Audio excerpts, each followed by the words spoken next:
China company ఏకంగా 5 నిమిషాలు charging చేస్తే చాలు 3000 కిలోమీటర్లు వెళ్లే కారుని రూపొందించింది. చైనాతో పోలిస్తే విద్యుత్ వాహనాల తయారీలో మనం వెనకబడ్డామా?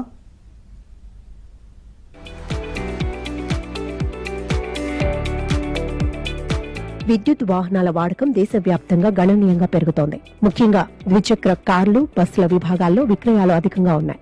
ప్రభుత్వ ప్రోత్సాహకాలు, పెరుగుతున్న పర్యావరణ అవగాహన, పెట్రోల్ ధరల పెరుగుదల, ఛార్జింగ్ మౌలిక సదుపాయాల విస్తరణ వంటి అంశాలు ఈ ధోరణికి కారణం.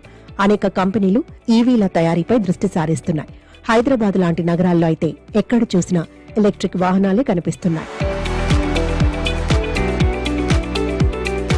ఒకసారి ఫుల్ ఛార్జింగ్ చేస్తే ఏకంగా 3000 కిలోమీటర్ల దూరం ప్రయాణించే వాహనాలు త్వరలోనే మార్కెట్లోకి రాబోతున్నాయి.